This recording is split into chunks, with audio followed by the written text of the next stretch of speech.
നമുക്ക് ചില മാറ്റങ്ങൾ ഈ കുട്ടികളിലൂടെ ആരംഭിക്കാം. ഇന്ത്യയിൽ പല ഭാഗത്തുമുള്ള ഇത്തരം കമ്മ്യൂണിറ്റികളിലേക്ക് ഞങ്ങൾ ഈ ഫുട്ബോളുമായി ഇറങ്ങിച്ചെല്ലുകയാണ്. 13 ഫൗണ്ടേഷൻ്റെ നേതൃത്വത്തിൽ പ്ലാൻ ഡി ട്രിപ്സുമായി സഹകരിച്ച് സോക്കർ സഫാരി എന്ന യാത്ര ഞങ്ങൾ ഇവിടുന്ന് തുടങ്ങുകയാണ്.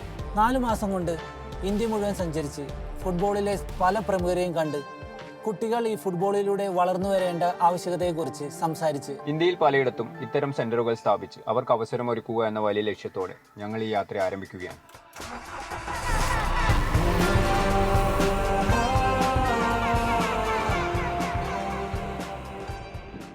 അപ്പോൾ ഇന്ന് ഡേ 18, ഇന്ന് 1-ാം തീയതി. ഇന്നലെ കുറച്ച് ലേറ്റായി നമ്മൾ വന്നപ്പോൾ, കാരണം നമുക്ക് ജൂൺ മാമും നമ്മുടെ രാമകൃഷ്ണനും പഴയ ഗോൾ കീപ്പർ, അപ്പോൾ അവരായിട്ട് ഡിന്നർ കഴിക്കാൻ പോയേക്കായിരുന്നു. ആ സമയത്താണ് അവൾ പറഞ്ഞ ഒരു സതീഷ് എന്ന് പറഞ്ഞ ഒരാൾ കൊമ്മടി എന്ന് പറഞ്ഞൊരു സ്ഥലത്ത്, അപ്പോൾ നമ്മൾ അങ്ങോട്ട് പോയിക്കൊണ്ടിരിക്കണം. അപ്പോൾ ആ പോണ വഴി തന്നെയാണെന്ന് പറഞ്ഞ ഈ സ്ഥലം. അപ്പോൾ എന്തായാലും അവിടേക്ക് പോയിട്ട് നോക്കാമെന്ന് വിചാരിച്ചു.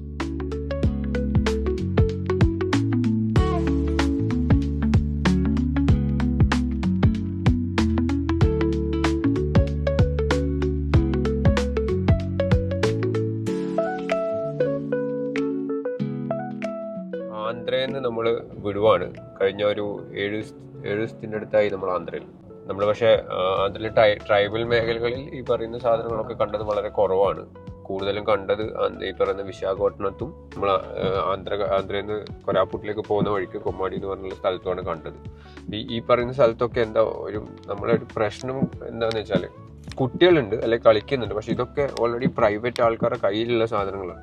ഇപ്പം കൊമ്മാടി കണ്ടത് ഓൾറെഡി ഒരു പ്രൈവറ്റ് അക്കാദമിയാണ്, വിജൂസ് ഫുട്ബോൾ അക്കാദമി എന്ന് പറഞ്ഞിട്ടുള്ള ഒരു പ്രൈവറ്റ് അക്കാദമിയാണ്. കുറേ കുട്ടികൾ അവിടെ ട്രെയിൻ ചെയ്യുന്നുണ്ട്. കുറച്ച് നല്ല കുട്ടികളാണ് ഇവിടെ under 14 ഒക്കെ കളിച്ചിട്ടുള്ള കുറച്ച് നല്ല കുട്ടികളുണ്ട്. അതേ സാധനമാണ് ഇന്നലെ വിശാഖപട്ടണത്ത് കണ്ടത്. വിശാഖപട്ടണത്ത് കണ്ടെന്ന് വെച്ചാൽ അവിടെ 24ഓളം ക്ലബ്ബുകളുണ്ട്. ആ ക്ലബ്ബുകളെ ലീഗ് നടക്കുന്നതാണ് ഇന്നലെ വിശാഖപട്ടണത്ത് നമ്മൾ കണ്ടത്. അവിടെ ആ ക്ലബ്ബുകൾക്ക് ഒന്നിനും അക്കാദമി ഇല്ല, അല്ലെങ്കിൽ ട്രെയിനിങ് ഫെസിലിറ്റീസ് ഒന്നുമില്ല. അവർ പറയുന്ന എന്താ പറയുക, നമ്മളെ ലീഗ് കളിക്കുന്നു എന്ന് മാത്രമേ ഉള്ളൂ. അപ്പോൾ അവിടെ നമ്മൾ എന്ത് ചെയ്യുമെന്ന് ചോദിച്ചത്, സത്യമായിട്ട് പറഞ്ഞാൽ നമുക്ക് അവിടെ ഒന്നും ചെയ്യാനില്ല. നമ്മൾ കൂടുതലും നോക്കുന്നത് ഈ പറഞ്ഞ ട്രൈബൽ മേഖലകളിലാണ്. പക്ഷെ ഒരു സാധനമുണ്ട്, ഇവർക്കും ഓപ്പർച്യൂണിറ്റി ഇല്ല എന്നുള്ളൊരു സാധനം അവിടെ നിൽക്കുന്നുണ്ട്. ഇവർക്ക് നമുക്ക് ചെയ്യാൻ പറ്റുന്ന സാധനം എന്ന് പറഞ്ഞാൽ, ഇതിലെ നല്ല കുട്ടികളെ നമുക്ക് പല ക്ലബ്ബുകളിലും ട്രയൽസിന് പറഞ്ഞേക്കാം എന്നുള്ളതാണ്. ഇപ്പോൾ പടയരൂരിൽ നമുക്ക് വേണമെങ്കിൽ ഈ പറയുന്ന ഒരു ലൊക്കേഷനായിട്ട് നമുക്ക് കാണാം. അവിടെ ട്രൈബൽ ഏരിയ അല്ലെങ്കിൽ ട്രൈബൽ കുട്ടികളുണ്ട് റെസിഡൻഷ്യൽ അക്കാദമിയിൽ. നമ്മൾ ടാർഗറ്റ് ചെയ്യുന്ന കുട്ടികളുണ്ട് അവിടെ. എല്ലായിടത്തും ഉള്ള പ്രശ്നങ്ങൾ തന്നെയാണ്. അസോസിയേഷൻ മര്യാദയ്ക്ക് ഇല്ലാത്തടത്തോളം കാലം ഒരു കാലത്തും അവിടെ ഫുട്ബോൾ വളരാനോ അല്ലെങ്കിൽ പ്ലേയേഴ്സ് ഉണ്ടാവാനോ പോകുന്നില്ല. എല്ലാ അസോസിയേഷനും ഉണ്ടോ, ഈ ഫുട്ബോൾ അസോസിയേഷനെ മാത്രമൊന്നുമല്ല, എല്ലാ അസോസിയേഷനും. ഇപ്പോഴത്തെ MP ആണ് പ്രസിഡന്റ്. അപ്പോൾ മൂപ്പര് ഇപ്പോൾ ഒരു കൊല്ലം ആയിട്ടുള്ളൂ അതിന്റെ തലപ്പത്ത് വന്നിട്ട്. അപ്പോൾ മൂപ്പര് മാറ്റും എന്നുള്ളതാണ് മൂപ്പര് പറയുന്നത്. So moving on to Orissa for a day, right.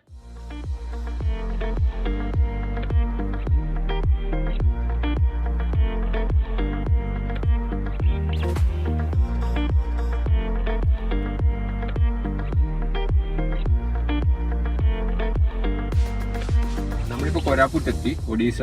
അപ്പോൾ ഇവിടെ എത്തിയിട്ട് ഇവിടുത്തെ കളക്ടറെ കണ്ടു. കളക്ടറിന്റെ പേര് കീർത്തിവാസ് എന്നാണ് കളക്ടറുടെ പേര്. സനിത്ത് നമ്മളെ സാറ് IFS ഓഫീസർ സാറ് തന്നതാണ് കോണ്ടാക്ട്. മൂപ്പരെ കയറി കണ്ടു. അപ്പോൾ മൂപ്പര് ഇവർ ഓൾറെഡി ഗവൺമെന്റ് ഇവിടെ ചെയ്യുന്നുണ്ട് സ്പോർട്സിന് വേണ്ടിയിട്ട്. ഇവിടെ കുറച്ച് സ്ഥലങ്ങളൊക്കെ കാണാൻ പറഞ്ഞു തന്നിട്ടുണ്ട്. ഇപ്പം ജയ്പൂർ എന്ന് പറഞ്ഞൊരു സ്ഥലമുണ്ട് ഇവിടെ. അവിടെ ഇവര് ഗ്രൗണ്ട് ഉണ്ടാക്കി കൊണ്ടുപോവാണ്. അടുത്ത ആഴ്ചയോ മറ്റോ നമ്മളെ CM നവീൻ പട്നായിക് ഇനാഗുറേറ്റ് ചെയ്യാൻ പോണതാണ്. അപ്പൊ അതിലേക്കാണ് നമ്മളിപ്പോ പോകുന്നത്, അത് കാണാൻ വേണ്ടിട്ട്. പക്ഷെ അതിനു മുന്നേ നമ്മൾ കളക്ടർ ഓഫീസിൽ ഇവിടുത്തെ എന്താ പറയാ ICMR ഒരു സയന്റിസ്റ്റ് മാഡത്തിനെ കണ്ടു. മാഡം ആക്ച്വലി മലയാളിയാണ്, PhD, ഡോക്ടർ അഞ്ജു വിശ്വ. ഹസ്ബൻഡ് കേരളത്തിലാണ്, ഇപ്പൊ ഇവിടെ ഉണ്ട്. ഹസ്ബൻഡിനെ കണ്ടിട്ടില്ല, വൈകുന്നേരം കാണുമായിരിക്കും. അവരെ മോനുണ്ട്, 8ാം ക്ലാസ്സിൽ പഠിക്കുന്ന മോൻ. അവർ രണ്ടാളെയും കണ്ടു. അവരെ ഓഫീസിൽ കൊണ്ടുപോയി അവര് രാത്രി ഭക്ഷണം ഉണ്ടാക്കി തരാന്ന് പറഞ്ഞു.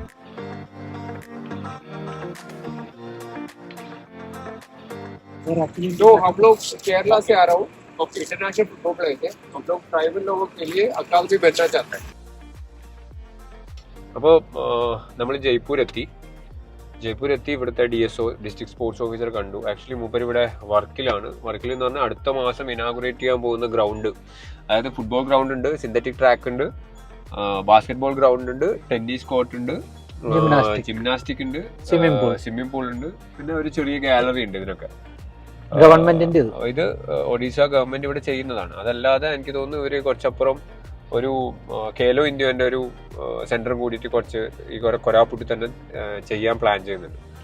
ബേസിക്കലി ഇപ്പോൾ നമ്മൾ ഒറീസയിൽ കയറുമ്പോൾ എല്ലാവരും പറയുന്ന കാര്യങ്ങൾ തന്നെ, എല്ലാ അഡ്മിനിസ്ട്രേറ്റീവ് ഓഫീസേഴ്സും പറയുന്ന സാധനം തന്നെയാണ് നമ്മൾ കണ്ടുകൊണ്ടിരിക്കുന്നത്. അതായത് ഒറീസ ഗവൺമെന്റ് സ്പോർട്സിന് വേണ്ടി എന്താ പറയുക, കൂടുതൽ ഭയങ്കര പരിഗണന കൊടുക്കുന്നുണ്ട്. അതിന് വേണ്ടിയിട്ടുള്ള ഫെസിലിറ്റീസ്, അതിന് വേണ്ടിയിട്ടുള്ള കാര്യങ്ങളൊക്കെ അവർ ഉണ്ടാക്കിക്കൊണ്ടിരിക്കുന്നുണ്ട്. എന്നാലും നമുക്ക് ഈ പറയുന്ന ഒഡീസയിൽ ഇവർ ചെയ്യുന്ന കാര്യങ്ങൾ നമുക്ക് ഇനിയുള്ള ദിവസങ്ങളിൽ കാണാം. പലരിടത്തും സംസാരിച്ചിട്ടും പലരിടത്തും കണ്ടിട്ടും നേരിട്ടും ഈ പറയുന്ന സാധനങ്ങളൊക്കെ നമുക്ക് ഇനി വരുന്ന ദിവസങ്ങളിൽ ഒഡീസയിൽ എത്ര ദിവസം ഉണ്ട് നോക്കിയിട്ട്, ഐ മീൻ ഇന്ന് മാത്രമേ ശരിക്കും പറഞ്ഞാൽ ഒഡീസയിൽ ഉണ്ടാവും ആക്ച്വലി ഈ ഒരു ലെഗിൽ. അടുത്ത ആഴ്ച ഇത് കഴിഞ്ഞ് നമ്മൾ ഛത്തീസ്ഗഡിലേക്ക് കയറും. ഛത്തീസ്ഗഡ് കയറി പിന്നെ കുറച്ച് നാൾ കഴിഞ്ഞിട്ടാണ് ഒറീസയിൽ നമ്മൾ കയറുന്നത്, ഈ പറയുന്ന ഭുവനേശ്വർ കട്ടക്ക് ഭാഗത്തേക്ക്.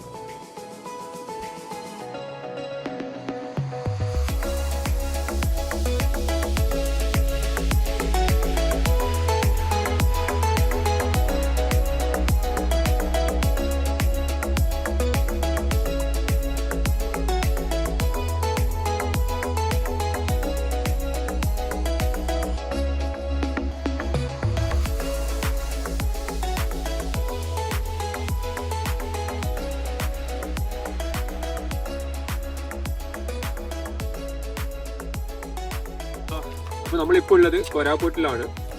ഇന്ന് രാവിലെ വിശാഖപട്ടണത്തിൽ നിന്ന് ഇറങ്ങിയതാണ്. ഏകദേശം ഒരു മണിയാകുമ്പോൾ നമ്മൾ ഇവിടെ എത്തിയത്. ഡോക്ടർ അത് ശരിക്കും ഡോക്ടർ അല്ല കേട്ടോ, PhD ഡോക്ടർ. ശരിക്കും ഡോക്ടറാണ്, ചെറിയൊരു സയന്റിസ്റ്റ്. അപ്പോൾ നമ്മൾ ആദ്യം തന്നെ വന്നത് ഇവിടെ കളക്ടറെ കാണാനാണ്. അപ്പോൾ കളക്ടറെ കണ്ടിട്ട് കളക്ടർ റൂമിന്റെ പുറത്ത് കാത്തിക്കുന്ന ഒരു നാടായിരുന്നു ആദ്യം കണ്ടത്. ഇവരെ വീട്ടിലേക്ക് പോകുന്ന വഴിയാണ് ഈ കാണുന്ന കുട്ടികളൊക്കെ കിട്ടുന്നത്. ഇത് ഒരുവിധം എല്ലാവരും ഡോക്ടേഴ്സാണ്. ഇവിടെ MBBS ഡെന്റലും ഒക്കെ ആയിട്ട് പഠിച്ച് ഇവിടെ തന്നെ ജോലി ചെയ്യുന്ന കുട്ടികളാണ്. ഓക്കെ, അപ്പോൾ എല്ലാവരും വൈൻഡപ്പ് ചെയ്യാണ് ഇന്ന്. അപ്പോൾ എല്ലാവർക്കും ബൈ ബൈ, ഗുഡ് നൈറ്റ്.